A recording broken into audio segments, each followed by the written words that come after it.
One of the best things about flying Bangkok Airways is being able to fly out of their beautiful and charming little airport in Koh Samui.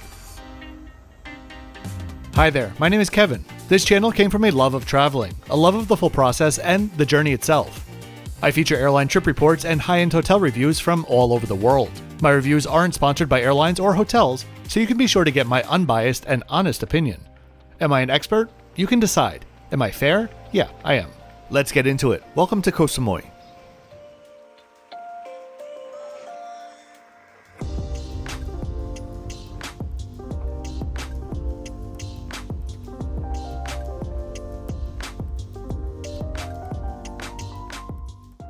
If you'd like to know the exact fare that I paid for this flight, or my next 5 videos in queue, please check out the description below.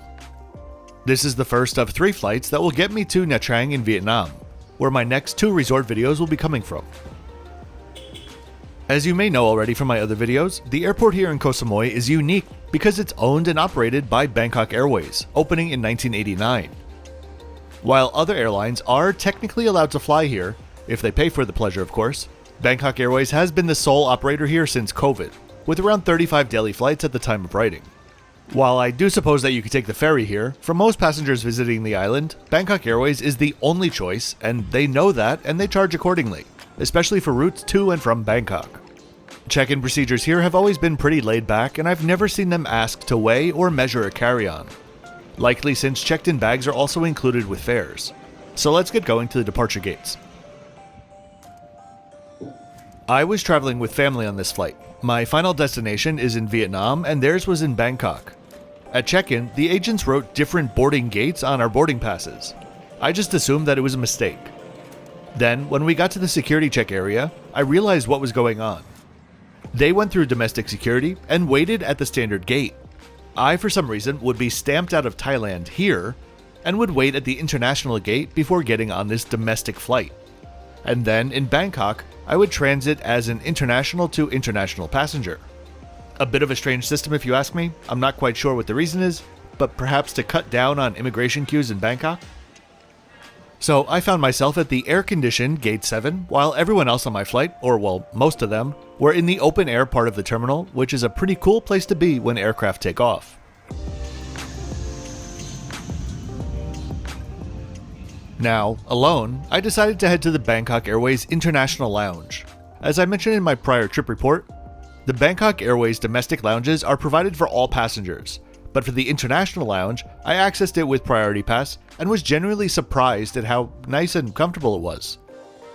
There were a range of soft drinks and snacks on offer, as well as a few hot dishes that you could order.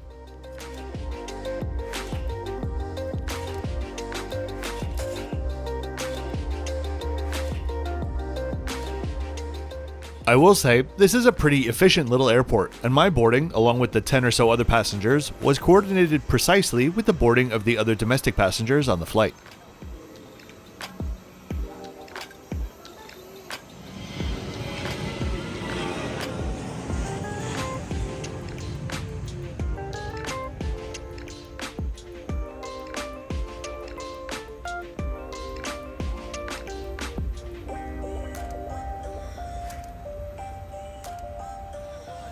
A beautiful little airport it is. The trolley is giving it a bit of a Disney feel.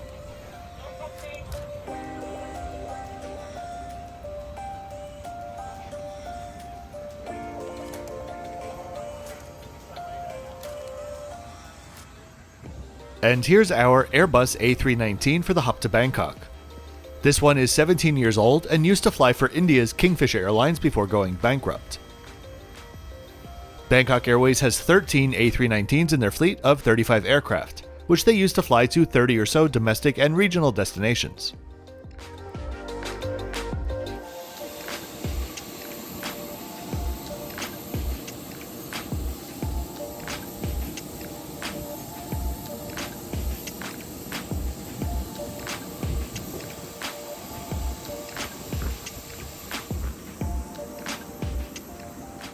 For today's flight, we'd be taking off 7 minutes behind schedule and heading up to 32,000 feet for this 52-minute flight, which would land in Bangkok bang on time.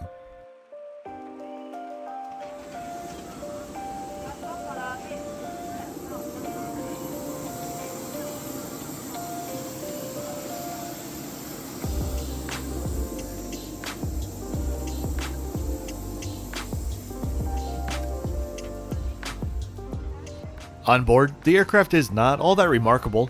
Some of their Airbuses have a separate business class cabin up front with 2x2 seating, generally reserved for their international service routes.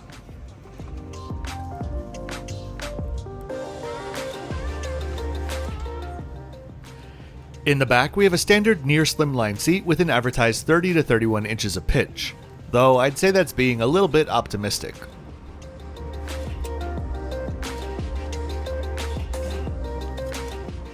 At least though, there are individual air vents.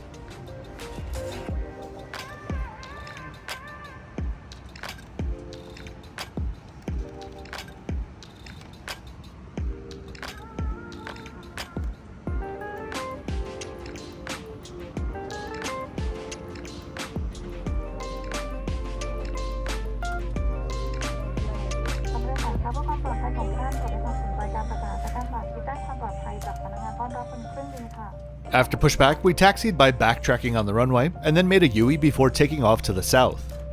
The spool up, takeoff, and airport stats are coming up next.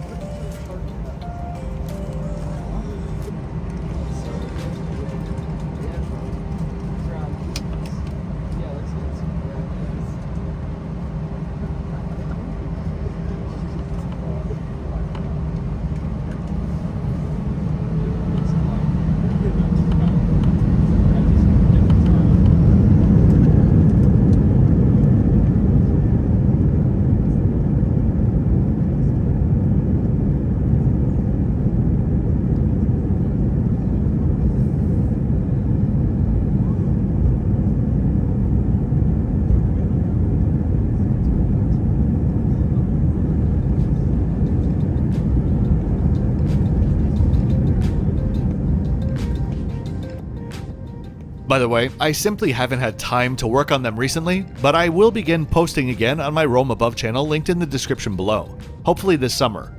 Over there you can see all of my full takeoff and landing clips, as well as some full flights. There are already plenty of videos over there now, but I've got probably 50 in my backlog to post there as well.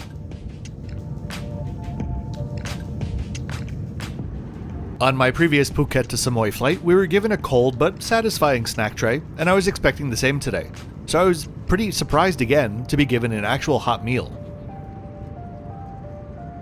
This was called chicken pasta and was, shall we say, an interesting take on lasagna.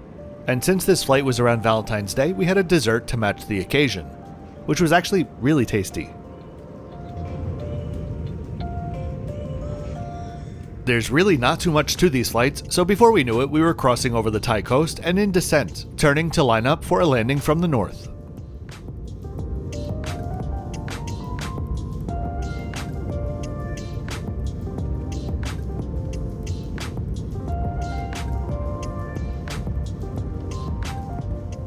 So, you already know how much I paid for this flight, but I need to say further that Bangkok Airways didn't invite me to fly today or compensate me in any way.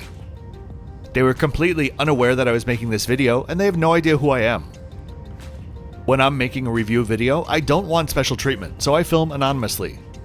That's more challenging than you'd think though, so that's why every like, comment, and subscription really does mean a lot, and helps the channel to grow and keep this twice weekly content flowing. If you'd like to support the channel further, my Patreon's linked in the description below. Thanks very much for watching today.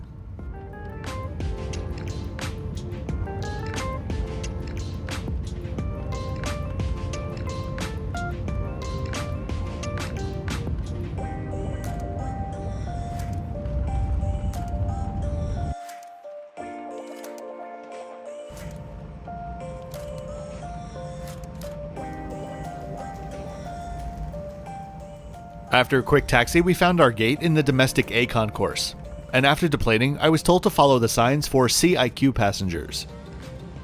At the time, I had no idea what it meant, but I just looked it up, and that's Customs, Immigration, and Quarantine. I guess referring to the fact that I'd already cleared it.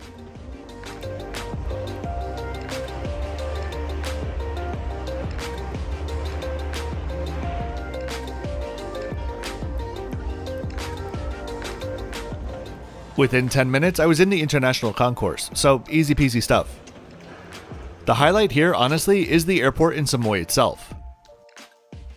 I really do hope that you enjoyed this quick video today. If you did, please be sure to hit that thumbs up button and subscribe with notifications on so you don't miss my next flight on Thai Smile. Oh, and thanks for watching until the end.